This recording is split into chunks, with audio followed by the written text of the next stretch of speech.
যে মানুষ বলে তার আর শেখার কিছুই নেই, সে আসলে মরতে বসেছে। যতদিন বেঁচে আছো শিখতে থাকো। যা কিছু আপনাকে শারীরিক, বৌদ্ধিক এবং আধ্যাত্মিকভাবে দুর্বল করে তোলে, সেটাকে বিষ ভেবে প্রত্যাখ্যান করুন। দুনিয়া আপনার সম্বন্ধে কি ভাবছে সেটা তাদের ভাবতে দিন। আপনি আপনার লক্ষ্যগুলিতে দৃঢ় থাকুন।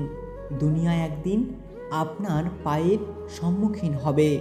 যখন আমাদের মধ্যে অহংকার থাকে না, তখনই আমরা সবথেকে ভালো কাজ করতে পারি। অপরকে আমাদের ভাবে সবচেয়ে বেশি অভিভূত করতে পারি। অন্য কারোর জন্য অপেক্ষা করো না। তুমি যা করতে পারো সেটা করো, কিন্তু অন্যের ওপর আশা করো না। মনের শক্তি সূর্যের কিরণের মতো। যখন এটি এক জায়গায় কেন্দ্রীভূত হয়, তখন এটি চকচক করে ওঠে। কখনো বলো না আমি করতে পারবো না। তুমি অনন্ত এবং সব শক্তি তোমার ভিতর আছে। তুমি সব কিছুই করতে পারো। মস্তিষ্কে উচ্চ ধরনের চিন্তাভাবনা দিয়ে পূর্ণ করো। দিবারাত্রি এগুলো তোমার সামনে রেখে চলো। এগুলো থেকে মহান কাজ বেরিয়ে আসবে। একটি সময় একটি কাজ করো এবং সেটা করার সময় নিজের সব কিছু তার মধ্যে ব্যয় করে দাও।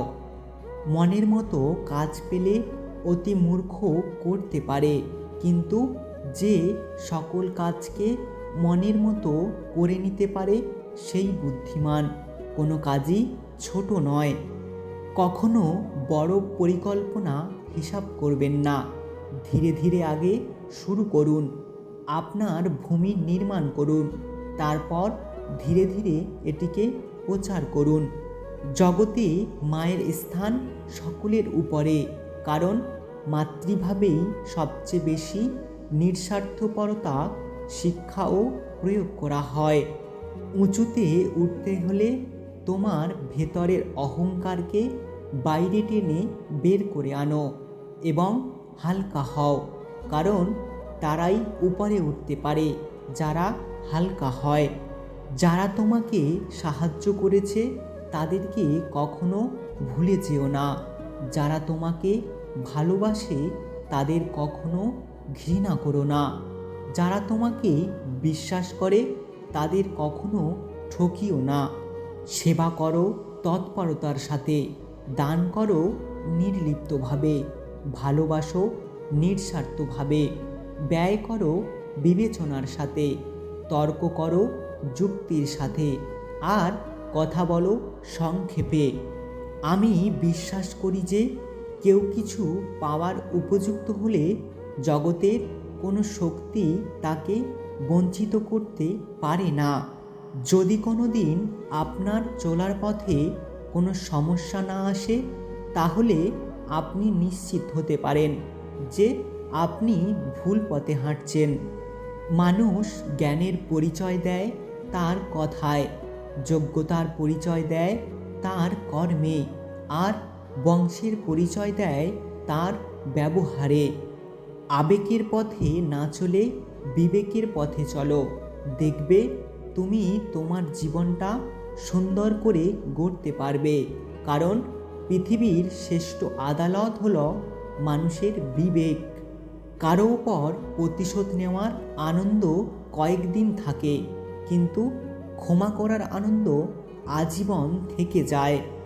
সৌভাগ্য প্রতিটি ব্যক্তির সাথে দেখা করার জন্য প্রতীক্ষা করে, কিন্তু যে পরিশ্রম করে একমাত্র তার সাথেই দেখা হয়। জ্ঞানীকে তার ভুল ধরিয়ে দিলে সে তোমাকে বন্ধু বানিয়ে নেবে, আর একজন মূর্খকে তার ভুল দেখালে সে তোমাকে শত্রু ভেবে নেবে।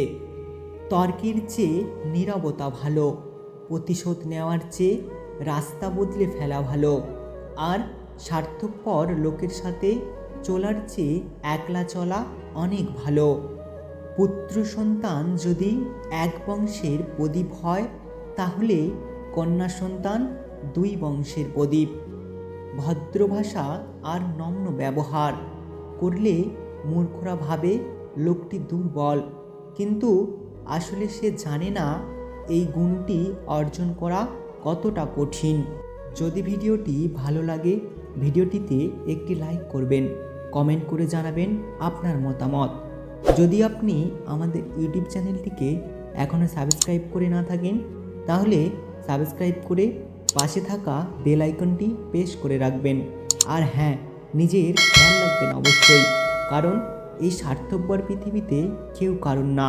তাই ভালো থাকবেন, সুস্থ থাকবেন। দেখা হচ্ছে পরের ভিডিওতে। Take care.